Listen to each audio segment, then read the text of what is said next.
नमस्कार मित्रों, आज हम हिंदी भाषा के अध्ययन की शुरुआत कहावतें से करेंगे।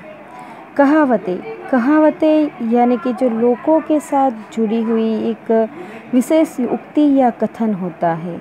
कहावत का लोगों से संबंधित है, इसलिए उसका नाम लोकोक्ति भी है। लोकोक्ति शब्द दो शब्दों के मेल से बना हुआ है। लोक वक्ता उक्ति, जिसका अर्थ है लोकों में प्रचलित उक्ति या कथन, ऐसे कथन जो व्यापक लोगों के अनुभव पर आधारित हो, लोकोक्ति या कहावत कहलाता है।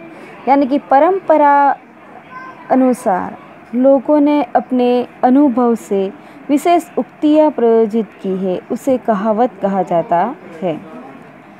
कि हम लोगों को उचित है कि दूसरों के लिए जिए।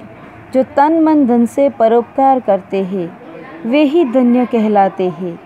यदि अपने के लिए जन्म गंवा दिया तो क्या किया। तो यहाँ पे एक कहावत कही गई है कि अपना पेट तो कुत्ता भी भर लेता है। यानी कि यहाँ हम लोगों को परोपकार की भावना तादृशित करने के लिए कहा गया है। उपर्युक्त अनुच्छेद में अपना पेट तो कुत्ता भी भर लेता है कहावत है जो अर्थ का पूर्ण रूप से स्पष्ट करने वाला स्वतंत्र वाक्य है, जिसका उपयोग किसी कही हुई बात के समर्थन में प्रयुक्त होता है। कहावत का संबंध किसी न किसी घटना से हुआ करता है। लोग उस घटना से संबंधित कोई पंक्ति गढ़ लिया करते हैं और जब कभी वैसा प्रसंग आता है तब वे उस पंक्ति को दोहराकर घटनाजनित बातों की पुष्टि करते हैं। जैसे यदि कोई किसी कार्य को बहुत ही सुंदर ढंग से प्रस्तुत करने की बात करे और प्रस्तुतिकरण का मौका देने पर कोई बहाना बनाए तो उसके बारे में कहा जाएगा नाच न जाने आंगन टेढ़ा। अर्थात जब कोई विशेष अनुभव सामान्य जनजीवन में सबके मन और बुद्धि पर अपना प्रभाव डालने में समर्थ हो जाता है, तब उस अनुभव का कथन कहावत का रूप धारण कर लेता है। कहावत लोक से संबंधित है, इसलिए उसका नाम लोकोक्ति भी है। लोकोक्ति शब्द दो शब्दों के मेल से बना है। लोक वत्ता उक्ति, जिसका अर्थ है लोक में प्रचलित उक्ति या कथन, ऐसा कथन जो व्यापक लोक अनुभव पर आधारित हो।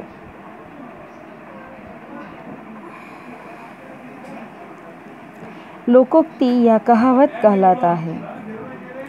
लोकोक्ति या कहावत मानव के अनुभव की सुंदर अभिव्यक्ति है। यह वर्तमान पीढ़ी को पूर्वज से उत्तराधिकार के रूप में प्राप्त होती है। उसमें गागर में सागर अथवा बिंदु में सिंधु भरने का अद्भुत गुण होता है। उनके प्रयोग से भाषा का सौंदर्यपूर्ण, स्पष्ट तथा प्रभावशाली हो जाता है। उसका अर्थ जो है वो प्रभावशाली हो जाता है। आज हम कई प्रमुख कहावतें हैं जिसका हम यहाँ पे अध्ययन करेंगे। अंत भले का भला, इसका अर्थ होता है कि अच्छे काम का परिणाम अच्छा होता है। तो कि हमें अच्छे कार्य ही करना चाहिए, क्योंकि जो काम हमने अच्छे के लिए की है वो अच्छी ही तरह से परिपूर्ण होता है। अच्छे काम का परिणाम भी अच्छा होता है। यहाँ पे हम लोगों को ईमानदारी की बात भी सिखाई गई है। शैलेश कष्ट सहकर भी ईमानदारी से परिश्रम करता है, इसी कारण वह आज ऊंचे पद पर पहुंच गया। इसलिए कहा गया है अंत भले का भला। अंधेरी नगरी चौपट राजा, टके शेर भाजी टके शेर खाजा, जिसका अर्थ है अयोग्य शासक के कारण कुप्रशासन। उस कार्यालय को कोई कर्मचारी काम नहीं करता, क्योंकि वहाँ का अधिकारी ही भ्रष्ट है। चारों तरफ अंधेरी नगरी चौपट राजा, टके शेर भाजी टके शेर खाजा वाली बात है। कि हम सबको चौपट राजा की स्टोरी मालूम ही है कि उसकी नगरी जो है, उस नगरी में टके शेर भाजी और टके शेर खाजा बिकता है। इसलिए वहाँ की न्याय व्यवस्था है वो भी एक अयोग्य थी। एक दिन ऐसा भी आता है कि वो मूर्ख राजा खुद फांसी पर चढ़कर मर जाता है। इसीलिए जहाँ शासक ही अयोग्य होता है वहाँ कोई कार्य ठीक तरह से होने की आशा हम नहीं रख सकते हैं। अंधी पीसे कुत्ता खाए, काम करे कोई फल कोई और खाए। पिता ने दिन रात कमाई करके धन इकट्ठा किया और उसका बेटा मौज उड़ाते उड़ाते नहीं थकता। इसी को कहते हैं अंधी पीसे कुत्ता खाए, यानी कि किसी की मेहनत कोई और उसका फल भुगतता है, उसे कहते हैं अंधी पीसे कुत्ता खाए। अब पछताए होत क्या जब चिड़िया चुग गई खेत। हानि हो जाने पर पछताने से क्या लाभ। कि हम लोगों को यहाँ पे पहले से ही बड़े बुजुर्ग लोग को हमें बात को संभालने के लिए वो लोग हमको कहा करते हैं, लेकिन हम लोग मानते नहीं हैं। फिर जब हानि हो जाती है तब वो हमें कहते हैं कि अब पछताए होत क्या जब चिड़िया चुग गई खेत। पहले तो बहुत समझाने पर भी तुमने परिश्रम नहीं किया, अब सफल हो गए तो आंसू बहाने लगे। क्या तुम नहीं जानते अब पछताए होत क्या जब चिड़िया चुग गई खेत। मार के पीछे भूत भागे। इसका अर्थ है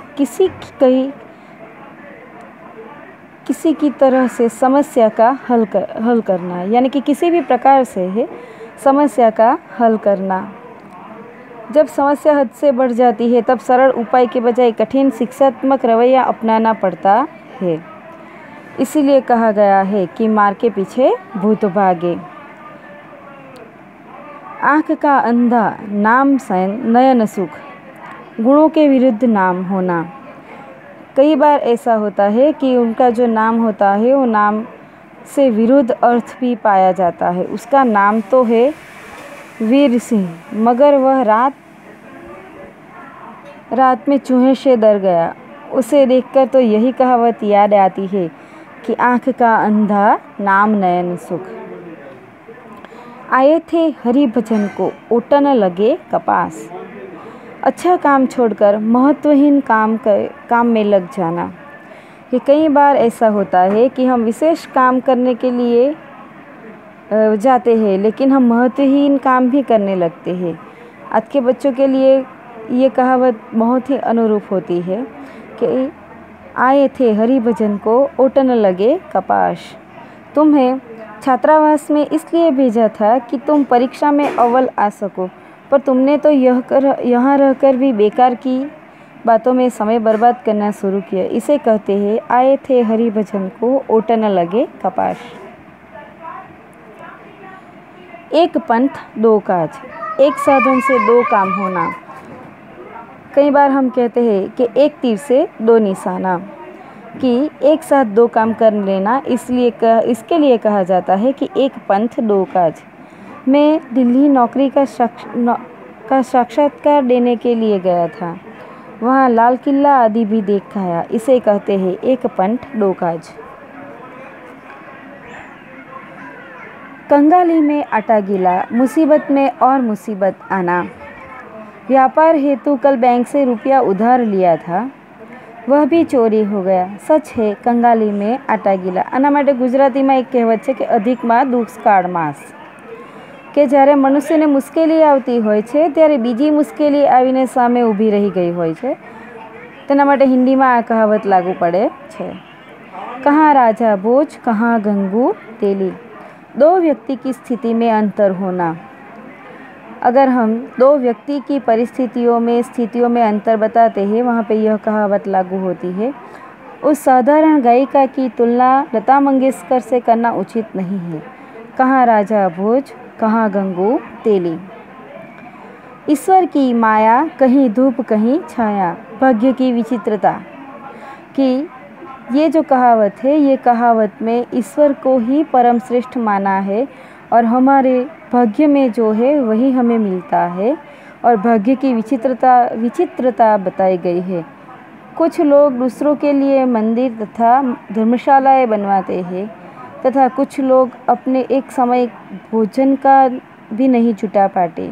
इसे कहते हैं ईश्वर की माया कहीं धूप कहीं छाया। एक तो करल्ला ऊपर से नीम छिड़का, एक दोषों के साथ साथ दूसरा भी दोष लग जाना। कि मनुष्य को एक तो दोष प्राप्त होता ही, उसके साथ कई लोग ऐसे होते हैं कि दूसरे दोष या आरोप उस पर लगा देते हैं, तो वो और भी उसका काम करने का तरीका जो है वो मुसीबत में हो जाता है। उसका काम मुसीबत में उसके और भी मुसीबत आने लगती है। वहाँ ये कहावत लागू होती है कि एक तो करेला ऊपर से नीम छिड़ा। वह शराबी तो था ही, जुआ भी खेलने लगा। इसे कहते हैं कि एक तो करेला ऊपर से नीम छिड़का। तो दोस्तों, આજે આપણે આટલી જ કહાવતોનું અધ્યયન કરીશું। બાકીની જે કહાવત છે તે આવતા વિડીયોમાં જોઈશું। અસ્તુ।